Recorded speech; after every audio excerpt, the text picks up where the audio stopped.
बिस्मिल्लाहिर्रहमानिर्रहीम। अस्सलाम वालेकुम नाज़रीन, आज सबसे जो हमारा बुनियादी मौज़ू है वो ये है कि आज के दिन इलेक्शन में क्या होने वाला है। बड़ी ख़तरनाक रिपोर्टें हैं और पीटीआई का जो प्लान है वो अंदाज़ों से ज़्यादा ख़तरनाक निकला है।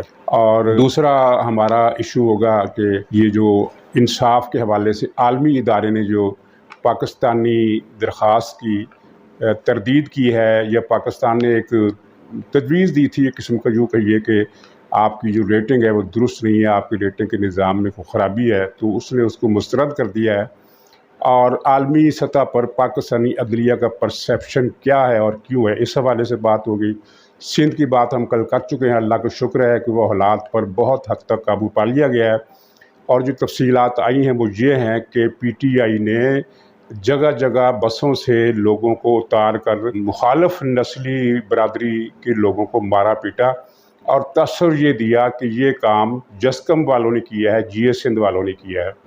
हालांकि ये जीए सिंध की तंजीम ने गवर्नमेंट के साथ मिलकर ये ऐलान किया है कि हम किसी बरादरी को हिट नहीं कर रहे। बहरहाल ये एक बड़ी कोशिश नाकाम हो गई, जिसका मकसद न सिर्फ सिंध में आग लगाना था बल्कि पख्तूनख्वा सूबे में भी आग लगाना था। और एक छोटी सी इत्तला मैं ये भी दे दूँ कि IMF की तरफ से कर्ज़ा मिल गया है, और पीटीआई को सख्त मायूसी हुई है, क्योंकि उसे यकीन था कि ये कर्ज़ा नहीं मिलेगा, बल्कि ये परसों तक बगले बजा रहे थे कि कर्ज़ा नहीं मिल रहा। उनके लिए मज़ीद सदमे की खबर ये है कि IMF की मंजूरी के बाद दोस्त ममालिक ने जो वादा किया था कि हम $4 अरब का पैकेज या कर्ज़ा या इमदाद या ग्रांट पाकिस्तान को देंगे, वो अब मिलने का रास्ता खुल गया है।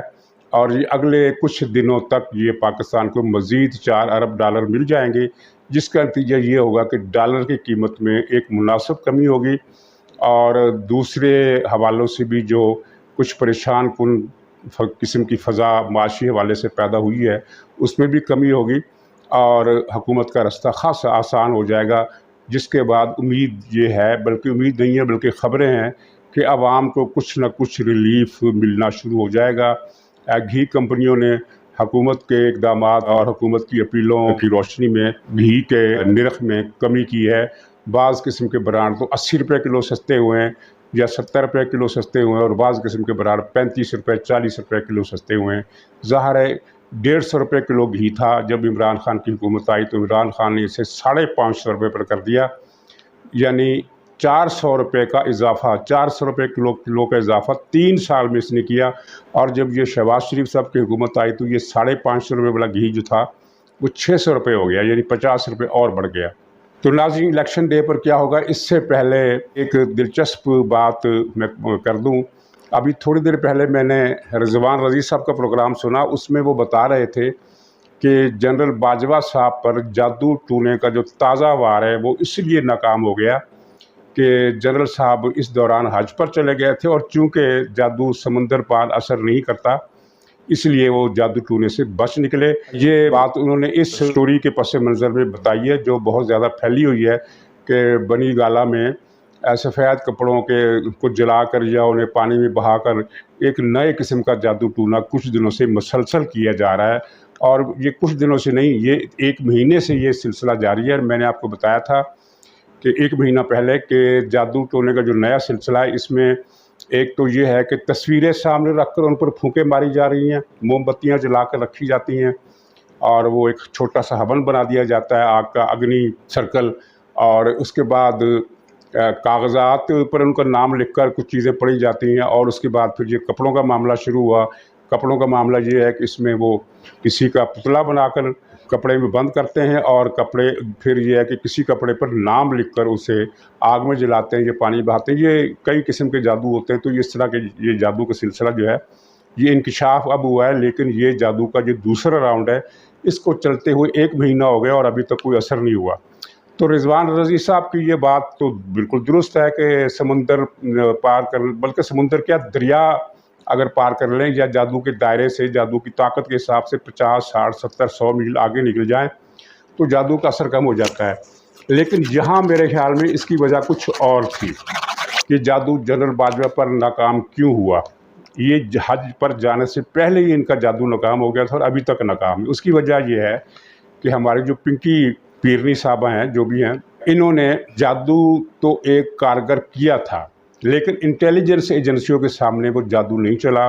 وہ یہ کئی مہینے پرانی بات ہے جب جنرل باجوہ کا پتلا سوئیاں چھپو کر رکھا گیا تھا کسی نالے کے کنارے، کیونکہ اس عمل کی یہ تقاضا اس عمل کا کہ یہ پتلا جو ہے کسی نالے کے کنارے پتوں میں چھپا کر رکھا جائے۔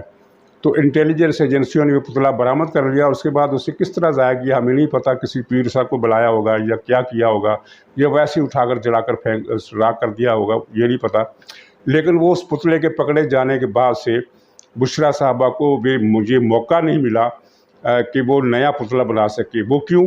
وہ اس لیے کہ پتلا بنانے کے لیے صرف پتلا بنانا کافی نہیں ہے کہ آپ نے ایک پتلا بنایا اور اس پر کسی کا نام لکھ دیا اور اس پر جادو چل جائے گا، ایسا نہیں ہوتا۔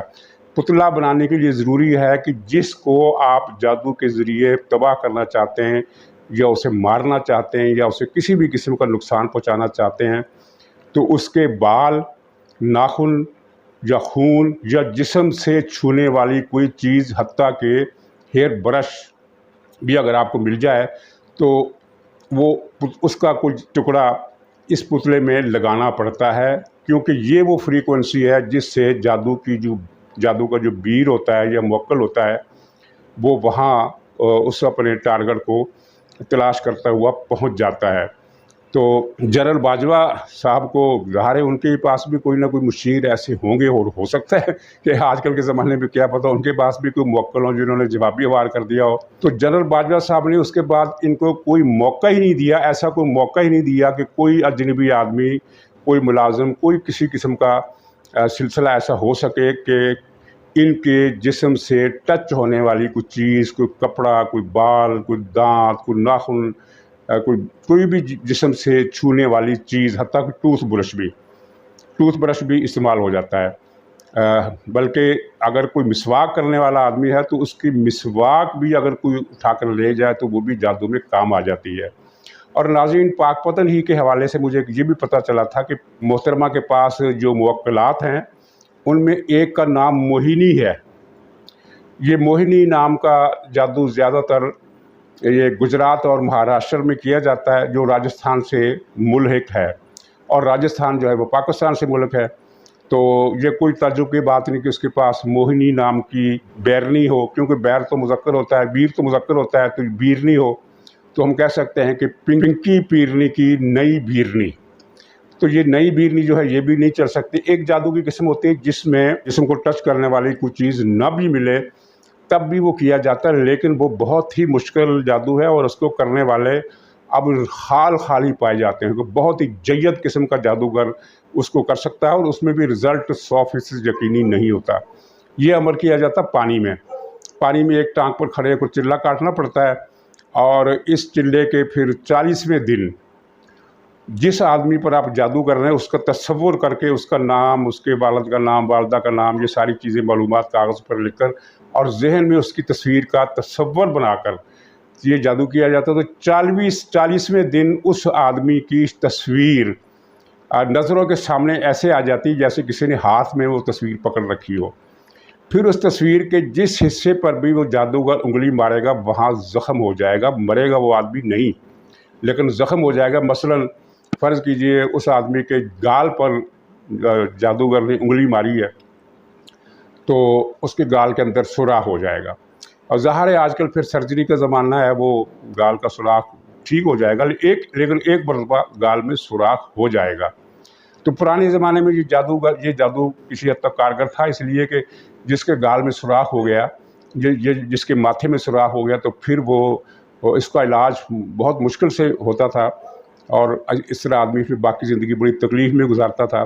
لیکن اب یہ جادو اتنا مؤثر نہیں رہا، کہ کیونکہ آپ کسی کے گال میں اس طرح غیر مرئی طاقتوں کے مدد سے سوراخ کر بھی دیں گے تو آج کل سرجری، پلاسٹک سرجری کی بات میں نہیں کر رہا، عام سرجری کے ذریعے بھی وہ ظاہر ہے وہ سوراخ جو ہے وہ پر کر دیا جائے گا، جس طرح گولی کا سوراخ پر کر دیا جاتا ہے۔ تو چنانچہ اس جادو کی آج کل اتنی ضرورت نہیں رہی اور اتنا مفید بھی نہیں رہا۔ اور دوسری بات یہ کہ جادو بہت ہے مشکل اس لیے کہ ایک پاؤں پر آپ نے کھڑا ہونا ہے، تو جو جادو کے نتیجے میں جو موکلات یا بیر قابو آنے ہوتے ہیں وہ اپنے بچاؤ کے لیے पाँव को काटते हैं, और जब पाँव को काटे, कोई चीज़ पाँव को काटेगी तो उस पाँव पर खड़ा रहना कितना मुश्किल काम है, ये आप तसव्वुर कीजिए, जहन में आपका अंदाज़ा हो जाएगा कि ये काम जो है ये हमारी मोहतरमा के बस का नहीं है। इनके बस में यही था कि ये अपने दुश्मनों की कोई चीज़, मसलन ज़ाहिर है इस सिलसिले में मरियम नवाज़ को भी होशियार रहने की ज़रूरत है,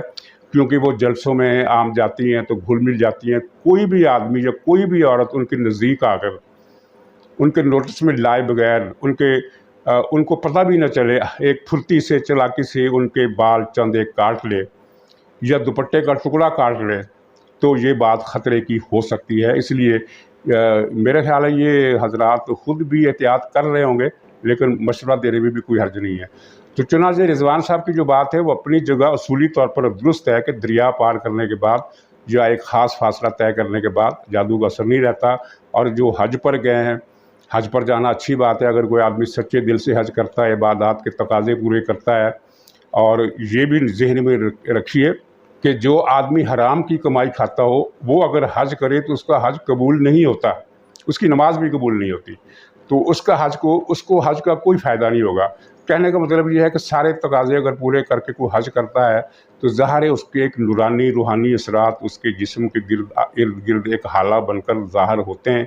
ये हाला हमें नज़र नहीं आता, लेकिन जो बहुत मुत्तकी परहेज़गार किस्म के सूफ़ी होते हैं वो उस हाले को महसूस कर लेते हैं, इसको डिटेक्ट कर लेते हैं कि ये आदमी जो है ये कोई पहुंची हुई हस्ती है।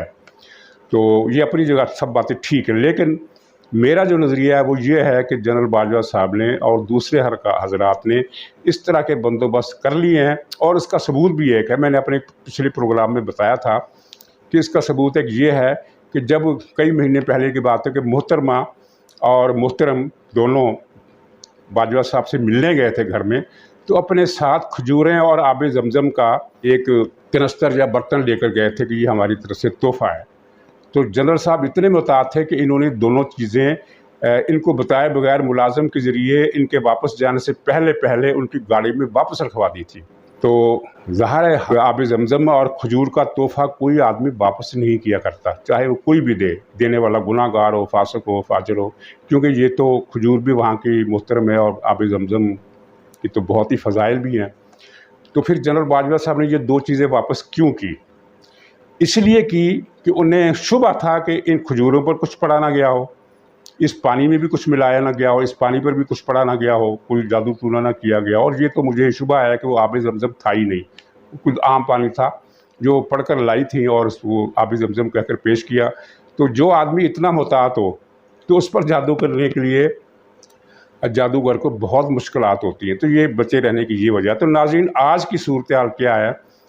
कल मैंने बताया था कि सैकड़ों अफराद गुजरात से पेजे डकैत ने भेजे लाहौर में, लेकिन पंजाब के जो मगरबी इलाके हैं, भक्कर, खुशा, मियाँ वाली वगैरह, यहाँ पख्तूनख्वा से और बलूचिस्तान के पश्तून इलाकों से कई सौ छटे हुए बदमाश, एक बड़े बदमाश जिसका नाम सूरी है, उसकी क़यादत में यहाँ पहुँच गए हैं। तो ज़ाहिर है ये वोट डालने नहीं आया, ये वोट की कंपेन चलाने भी नहीं आया, क्योंकि कंपेन ख़त्म हो गई, कल तो कोई कंपेन नहीं होनी। तो फिर ये क्यों आए हैं? ज़ाहिर है एक ही मकसद है, और वो मकसद है जिसकी हिदायत इमरान खान ने की है कि जहाँ भी आप ख़ुद को हारता हुआ महसूस करें तो मुस्लिम लीगी कैंप या मुस्लिम लीगी वोटरों को लड़ाने के लिए फायरिंग करें, हाथापाई करें, पथराव करें, लड़ाई झगड़ा करें, पोलिंग मुअत्तल करें। जहाँ जहाँ आज PTI को ये नज़र आएगा कि वो हार रही है, वहाँ वहाँ गुंडागर्दी और तसादम के वाक़यात होंगे। इसके अलावा आपने ये ख़बर सुन ली कि वो फैसलाबाद का जो वो हबीब नाम का जो साबिक़ वज़ीर है, जिसकी करप्शन के बारे में किस्से फैसलाबाद में बच्चे बच्चे की ज़बान पर है, उसने 10,000 शनाख्ती कार्ड अपने पास रखे और फ़ी शनाख्ती कार्ड 10-10 हज़ार रुपये तकसीम किए, और ये इस तरह 10,000 वोट उसने चोरी किया। ये फ़ारूक हबीब साहब हैं PTI के फैसलाबाद से, जो बहुत ज़्यादा दावे करते हैं कि वो बड़ा शफाफ इलेक्शनों पे यकीन रखते हैं और किसी किस्म की धांधली नहीं करते। ये उनका नंबर है। फ़ारूक हबीब साहब ने खुद उसको जून 29, 2022 को मैसेज किया, फ़ारूक हबीब हेयर, केयर ऑफ हाफिज फरहत। यानी हाफिज फरहत ने मुलजिम को और फ़ारूक हबीब का आपस में इंटरेक्शन कराया। फिर उसने आगे से बताया कि मैं खालिद सिंधु हूँ اور میں آپ کو کہاں دیکھ سکتا ہوں. فاروق حبیب نے پھر آگے میسج کیا کہ آپ وائی بلاک میں آ جائیں. 167 پہ وہ پھر جا کے ان کو ملا ہے. فاروق حبیب نے پھر بعد میں ان کو اپنی گھر کی لوکیشن بھی بھیجی ہے کہ آپ اس لوکیشن پہ آ جائیں. یہ پھر وہ ان کو تصویریں وغیرہ بھیجتا رہا ہے. پھر اور ان کی چیٹنگ اور فون کالز جو ہیں واٹس ایپ فون کالز ہوتے رہے. پھر ملزم نے کل رات کو فاروق حبیب کو یہ سارے کارڈز بھیجے ہیں جو اس نے فاروق حبیب کے کہنے پہ مبینہ طور پہ اس کے کہنے پہ خریدے ہوئے تھے. یہ آپ دیکھ سکتے ہیں یہ تمام کارڈز خریدے ہیں اور اس کے اندر اس نے لکھا ہوا ہے کہ منورٹی ونگ کے 2000 کارڈز اب تک وہ لے چکا ہوا ہے اور وہ تمام جو ہیں وہ پیسے لینے کے بعد یہ کارڈ جو ہیں وہ فریز کرنے کا بھی کہہ رہے ہیں. اور اس نے آخری جو میسج 3:43 پہ دوپہر کو کیا اس میں لکھا ہے کہ الحمدللہ I had word more than 7000 votes. یعنی پی پی 168 میں جو لوگوں کا مینڈیٹ ہے 7000 لوگوں کا مینڈیٹ جو ہے وہ چوری کرنے کی سازش یہ کل رات تک کمپلیٹ کر چکا ہوا تھا جو اس نے فاروق حبیب پی ٹی آئی کے جو آج کل عمران خان کے بہت قریبی ساتھی سمجھے جاتے ہیں. یہ وہ پارٹی ہے جو یہ اب نعرہ لگا رہی ہے کہ جو پی ٹی آئی کو ووٹ دے گا وہ جنت میں اعلیٰ مقام پائے گا. یہ پاکستان یا اس سے پہلے دنیا کی کسی پارٹی نے یہ دعویٰ نہیں کیا کہ جو ہمارے امیدوار کو ووٹ دے گا چاہے وہ مراد سعید ہو تو وہ جنت میں جگہ پائے گا. یہ عمران خان کا دجل ہے اور اسلام کے ساتھ کھلواڑ ہے. 3 دن پہلے اس نے کہا تھا کہ قبر میں منکر نکیر پوچھیں گے کہ تم نے عمران خان کا ساتھ دیا تھا کہ نہیں. اور اب یہ کمپین چل رہی ہے. پوسٹر آپ نے دیکھ لیے ہوں گے کہ پی ٹی آئی کو ووٹ دینا جہاد ہے اور پی ٹی آئی کو ووٹ دے کر جنت میں اعلیٰ مقام حاصل کرے. یہ جنت ہے یہ بنی گالا کا کوئی کوارٹر ہے؟ تو اس کا نوٹس علماء کرام کو بھی لینا چاہیے. تو ناظرین یہ خون ریزی کی سازش جو ہے ایک ساتھ چل رہی ہے. فائرنگ بھی کریں گے یہ لوگ, دنگا فساد بھی کریں گے, پولنگ رکوائیں گے اور ایک اور یہ کام کرنے والے ہیں جس کی کنفرم اطلاع ملی ہے. وہ یہ ہے کہ پولنگ ایجنٹوں کو پی ٹی آئی کی پولنگ ایجنٹوں کو ہدایت کر دی گئی ہے کہ جیسے ہی گنتی کے وقت آپ یہ دیکھیں کہ نتیجہ ہمارے خلاف جا رہا ہے تو آپ نے بائیکاٹ کر دینا ہے اور باہر آ کر میڈیا کے سامنے یہ کہنا ہے کہ اندر گنتی میں رد و بدل کیا جا رہا ہے اور جو پریزائڈنگ آفیسر ہے اس نے ہمیں فارم دینے سے انکار کر دیا گنتی والا. اور جب ہم نے احتجاج کیا تو رینجرز کی مدد سے ہمیں نکال دیا گیا ہے. حالانکہ ان کو نکالا نہیں گیا ہوگا, یہ خود واک آؤٹ کریں گے. تو ناظرین اس کا بندوبست حکومت نے بھی کر لیا ہے. ایسے کیمرے وہاں لگے ہیں جو بتا دیں گے کہ کسی نے کسی کو نہیں نکالا, یہ خود نکلے. یہ ریکارڈنگ بھی جاری کر دی جائے گی. اور یہ جو گنڈے آئے ہیں سوری کی قیادت میں پشاور سے, ڈیر اسماعیل خان سے, کوئٹہ سے, تو ان پر بھی نظر ہے. ان کو روکا نہیں گیا اگرچہ ان کو روکنا چاہیے تھا. کبھی دوسرے صوبوں کے ورکرز کا کیا کام ہے کہ انتخابات کے دن اس حلقے میں آ کر بدماشی کریں یا مداخلت کریں. تو انہوں نے نہیں روکا. اس کی مصلحت یہی ہوگی کہ اگر روکیں گے تو فساد ہوگا, گرفتاریاں ہوگی, لاٹھی چارج بھی ہوگا, پولیس کے ساتھ جھگڑا بھی ہوگا اور یہ ایک ایسا اسکینڈل بن جائے گا جس کا شاید فائدہ کوئی نہ ہو. اسی لیے نہیں روکا. لیکن ان پر نظر ہے. اس کے باوجود ہم یہ گارنٹی سے نہیں کہہ سکتے کہ یہ جو سینکڑوں گنڈے لاہور پہنچے اور سینکڑوں سے بھی زیادہ میاں والی, بھکر, خوشاب اور ڈیرہ غازی خاکے علاقوں میں جو پہنچائے گئے ہیں یہ کچھ بڑی گڑبڑ نہیں کریں گے. یہ بڑی گڑبڑ کریں گے اور خاص طور پر یہ جہاں ووٹروں کا رش زیادہ ہوگا تو وہاں یہ فائرنگ کر کے ووٹروں کی قطاروں کو درہم بھرنے کی کوشش کریں گے. ناظرین عدلیہ کی بات بیچ میں رہ گئی, پروگرام لمبا ہو گیا. عدلیہ کا ذکر انشاءاللہ تعالی اگلے پروگرام میں کروں گا. اور یہ ایک افسوسناک حقیقت ہے کہ پاکستان کی عدلیہ کے بارے میں دنیا بھر میں پرسیپشن بہت برا ہے. ہمارا جو رینکنگ میں نمبر ہے وہ 124 پر آتا ہے. 124 کے بعد جو ممالک ہے وہاں مونارکی ہے, وہاں تو عدلیہ کو کوئی تصور ہی نہیں ہے اس طریقے سے. تو لیکن جو جمہوری ملک ہیں جہاں عدلیہ بھی ہے, پارلیمنٹ بھی ہے, میڈیا بھی ہے, تو ان ملکوں میں اگر ہمارا نمبر 124 ہے اس کا مطلب یہ ہے کہ ہم آخری نمبروں پر کھڑے ہیں اور یہ بڑی افسوس کی بات ہے. اس پر انشاءاللہ پھر کبھی بات ہوگی. اجازت دیجیے, انشاءاللہ اگلے ولاگ میں پھر ملاقات ہوگی. تب تک کے لیے خدا حافظ.